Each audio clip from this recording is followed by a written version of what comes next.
Hi guys, welcome back to our channel. இன்னைக்கு நம்ம சேனல்ல யூனிட் 3ல இருக்கிற எக்ஸசைஸ் நம்பர் 9th ஓட ப்ராப்ளம் தான் பார்க்க போறோம். ஓகேவா? இதுக்கு முன்னாடி ஃபர்ஸ்ட்ல இருந்து 8th சம் வரைக்கும் ஈஸியான கான்செப்ட்ல உங்களுக்கு சொல்லி கொடுத்துருக்கேன். அது உங்களுக்கு வேணும் அப்படின்னா நான் கீழே டிஸ்கிரிப்ஷன்ல லிங்க் தரேன், நீங்க கிளிக் பண்ணி பார்த்துக்கோங்க.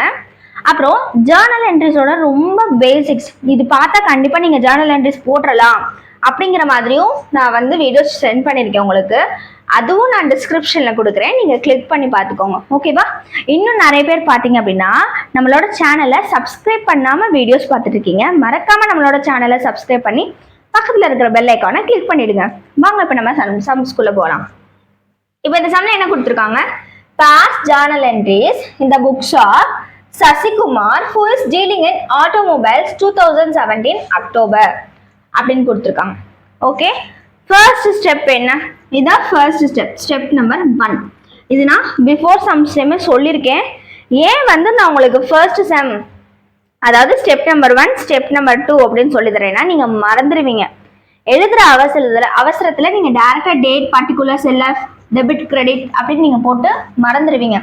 அதனால நான் உங்களுக்கு ஸ்டெப் 1 ஸ்டெப் 2 அப்படின்னு நான் உங்களுக்கு போட்டு சொல்லி கொடுக்குறேன். ஓகேவா?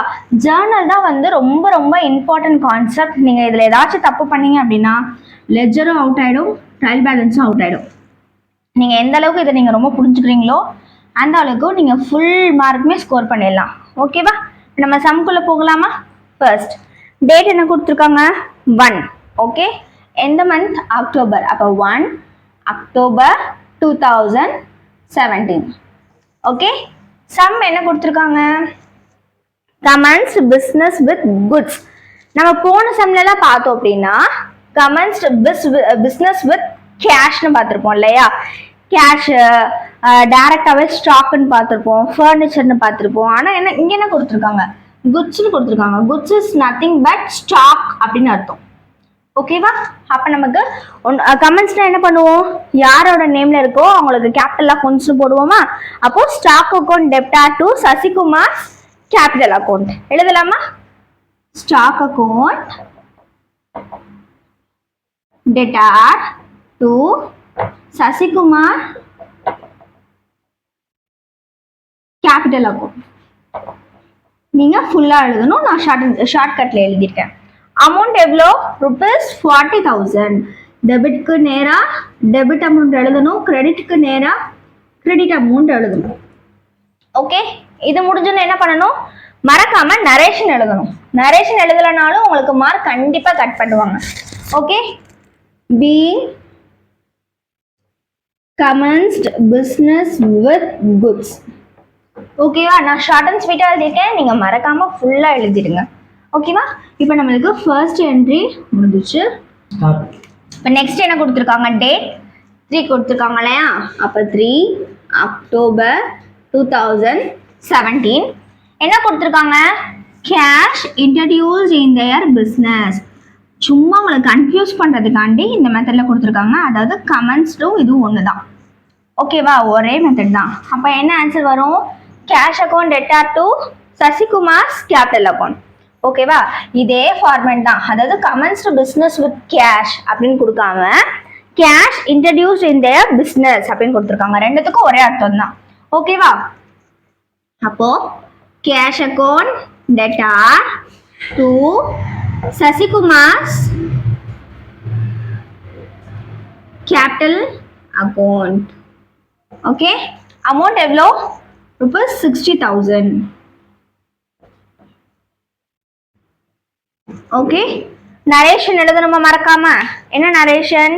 being cash introduced in their business. being cash introduced in their business. ஓகேவா? நெக்ஸ்ட் டேட் என்ன கொடுத்துருக்காங்க? 4 கொடுத்துருக்காங்க.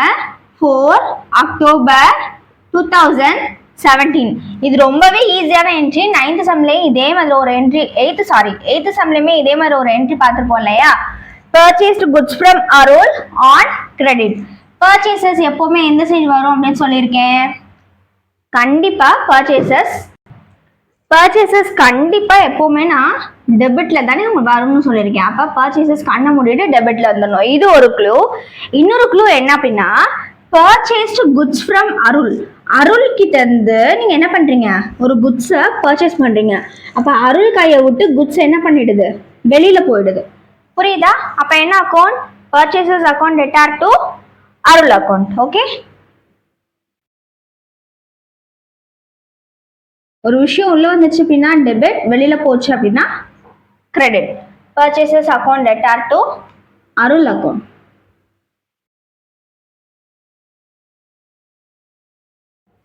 எவ்வளோ அமௌண்ட், ருபீஸ் 70,000.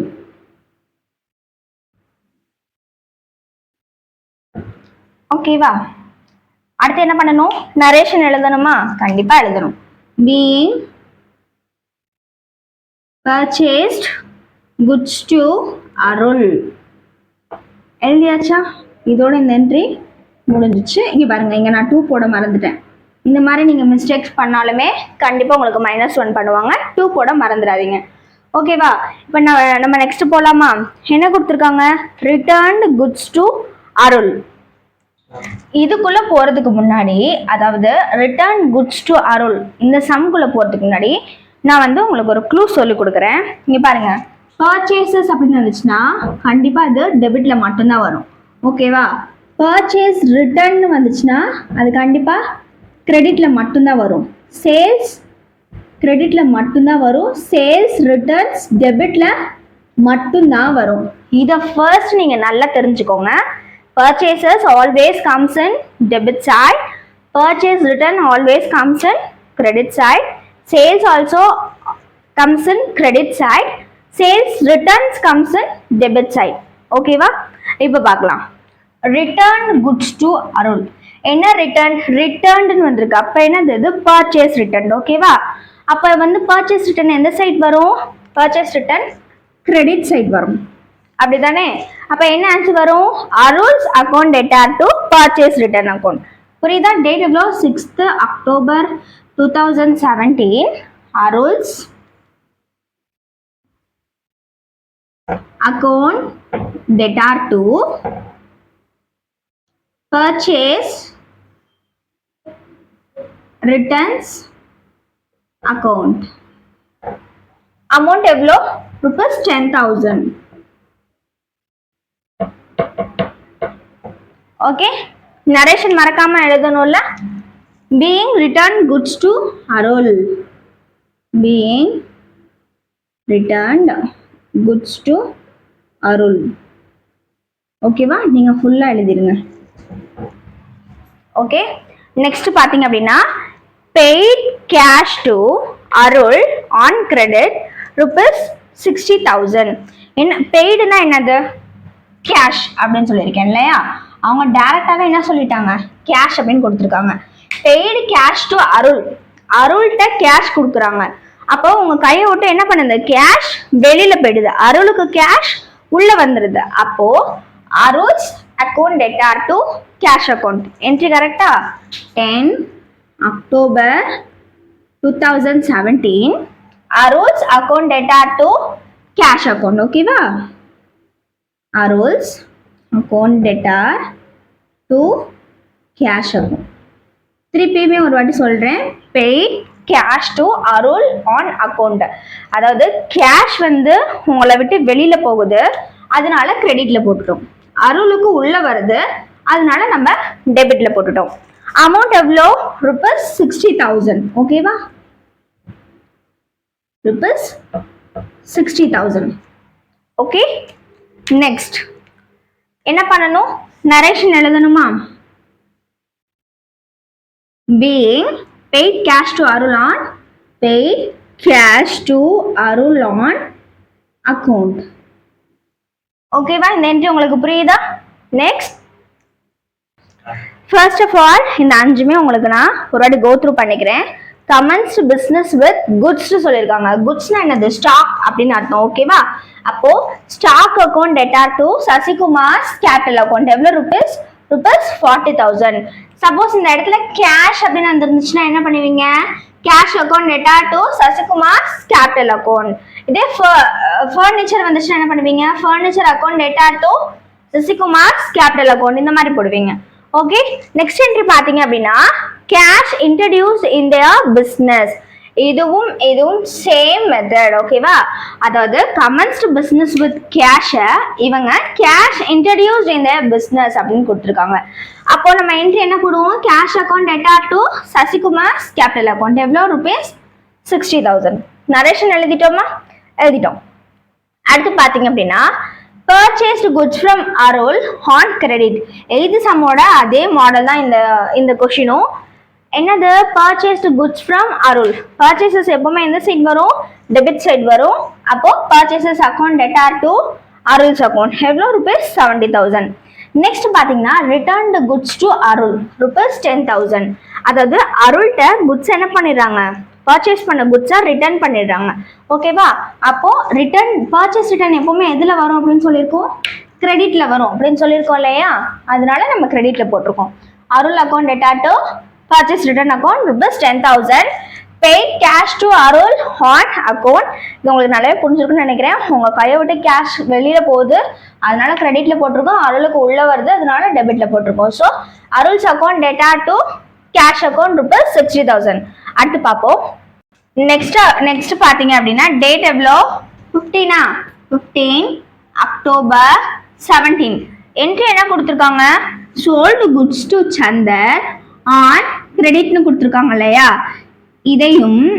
இதையும் நல்லா பாருங்களேன், ஒண்ணுமே இல்லை. இதுல பர்ச்சேசஸ் அப்படின்னு கொடுத்துருக்காங்க, இதுல சோல்டு அப்படின்னு கொடுத்துருக்காங்க.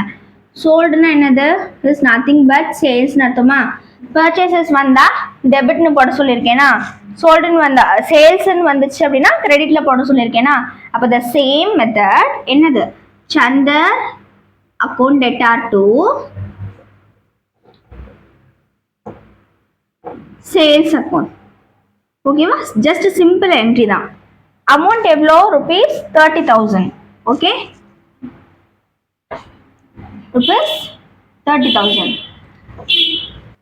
நரேஷன் எழுதணுமா, என்ன எழுதுவீங்க, being sold goods to Chandar on credit ஓகேவா. Being sold goods to Chandar credit ஓகேவா. நீங்க நரேஷன் வந்து ஃபுல்லா எழுதிடுங்க. நெக்ஸ்ட் என்ட்ரி பாருங்க, டேட் எவ்வளோ 18 அக்டோபர் 2017. என்ன கொடுத்துருக்காங்க, goods return Chandar return goods worth அப்படின்னு கொடுத்துருக்காங்க இல்லையா. அதாவது ஏதாச்சும் சேல் பண்ணதை அவங்க என்ன பண்ணியிருக்காங்க, ரிட்டர்ன் பண்ணியிருக்காங்க. அப்போ சேல்ஸ் ரிட்டர்ன் இது ஓகேவா. சேல்ஸ் ரிட்டர்ன் எப்பவுமே எந்த சைட் வரும்னு சொல்லியிருக்கோம், ஆப்வியஸ்லி சேல்ஸ் ரிட்டர்ன் வந்து டெபிட் சைட் தான் வரும் அப்படின்னு சொல்லியிருக்கோம் இல்லையா. அப்போ sales return account data to Chandar's account ஓகேவா. Sales return account data to Chandar's account. Amount எவ்வளோ ருபீஸ் 6,000. நரேஷன் எழுதிடலாமா, being Chandar receive goods worth ஓகேவா. Chandar receive goods worth. Next பாத்தீங்க அப்படின்னா received cash from Chandar in full settlement. என்ன பண்ணிடுறாங்க, இவங்களுக்கு ஃபுல் செட்டில்மெண்ட் பண்ணிடுறாங்க இல்லையா, டிஸ்கவுண்ட்டை ஃபுல்லா அலோ பண்ணிடுறாங்க. அப்போ இதுக்கு என்ன என்ட்ரி வரும் அப்படின்னு நீங்க கமெண்ட்ல மறக்காம கமெண்ட் பண்ணுங்க. இந்த சம் வந்து உங்களுக்கு ஹோம்ஒர்க் இருக்கிறதுலே இதுதான் ரொம்ப ஈஸியஸ்ட் சம் ஓகேவா. ஸோ இந்த சம்முக்கான ஆன்சரை மறக்காம கமெண்ட் பண்ணிடுங்க ஓகேவா. நெக்ஸ்ட் போலாமா, பெய்ட் சேலரிஸ் த்ரூ ஈஸியஸ். இது நான் உங்களுக்கு வந்து எக்ஸாம்பிள் சம் சொல்லிட்டு இருக்கும் போதே நான் உங்களுக்கு சொல்லி கொடுத்துட்டேன் இல்லையா, ரொம்ப easy. Paid salaries through ECS. ஈஸியஸ்ல அண்டர் என்னது, பேங்க்குக்கு கீழே வந்துடும் அப்படிதானே. அப்ப என்ன என்ட்ரி வரும், salaries account data to bank account ஓகேவா. ஆல்ரெடி நான் இந்த சம் உங்களுக்கு சொல்லி கொடுத்துருக்கேன், அந்த வீடியோலையும் பாருங்க, உங்களுக்கு இனிமேல் ரொம்ப கிளியரா புரியும் ஓகேவா. பெய்ட் சேலரிஸ் அதாவது சேலரிஸை வந்து பேங்க் மூலியமா என்ன பண்றாங்க, கொடுத்துக்கிறாங்க ஓகே. டேட் எவ்வளோ 25 அக்டோபர் 2017. என்ட்ரி என்ன, salaries account data to bank account. ஈஸியஸ்ல என்னது, பேங்க்கு கீழே ஓகேவா. எவ்வளோ 2000. அதாவது நெஃப்ட் ஆர்டிஜிஎஸ்னு சொல்றோம் இல்லையா, நெஃப்ட் ஆர்டிஜிஎஸ்ல எதுக்கிட்ட வந்துடும், பேங்க்கு கீழே வந்துடும். சப்போஸ் பெய்ட் சாலரிஸ் த்ரூ ஆர்டிஜிஎஸ்னு கொடுத்தாலும் என்னதான் வரும், அந்த இடத்துல பேங்க் தான் வரும். ஓகேவா, நெஃப்ட் NEFTன்னு கொடுத்தாலும் பேங்க் தான் வரும், இசிஎஸ் கொடுத்தாலும் அந்த இடத்துல பேங்க் தான் வந்துடும். க்ளூ பாயிண்ட்ல எழுதி வச்சுக்கோங்க. பெய்ட் சாலரிஸ் த்ரூ, அப்படியே வந்து என்னடா அப்படின்னு தெரியாம இருக்காதீங்க. Paid salaries through RTGS, NEFT இதெல்லாம் வந்துச்சு அப்படின்னா பேங்க் அக்கௌண்ட் வந்துடும். ஓகேவா, இப்போ நெக்ஸ்ட் போலாமா. என்ன கொடுத்துருக்காங்க, டேட் 30. Okay, 30 October 2017. என்ன அமௌண்ட் கொடுத்துருக்காங்க, Sasikumar took for personal use goods வர்த்.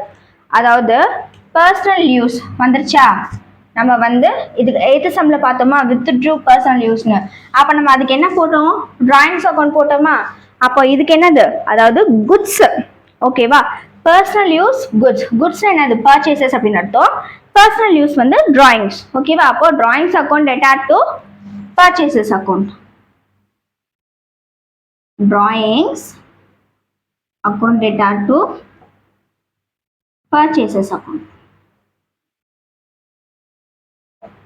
எவ்வளோ, ₹10,000. ஓகே, இப்போ இந்த இடத்துல நான் ஒரு மிஸ்டேக் பண்ணியிருக்கேன். என்ன பண்ணியிருக்கேன், நரேஷன் எழுத மறந்துட்டேன், அப்படிதானே. Being paid salaries through ECS, நீங்களும் இதே மாதிரி மறந்துட்டீங்க அப்படின்னா ஜாலியாக -1 மார்க் போட்டு போயிட்டே இருப்பாங்க. ஓகே, இந்த இடத்துல எழுதிக்கோங்க. Being Sasikumar took for personal use on goods worth அப்படின்னு எழுதிக்கோங்க. ஓகேவா, இந்த சம் உங்களுக்கு புரியும்னு நினைக்கிறேன். இந்த சம்மில் சப்போஸ் ஏதாச்சும் உங்களுக்கு டவுட் இருந்துச்சு அப்படின்னா கண்டிப்பாக கமெண்ட் பண்ணுங்கள். நம்ம சேனலை மறக்காமல் சப்ஸ்கிரைப் பண்ணிவிடுங்க.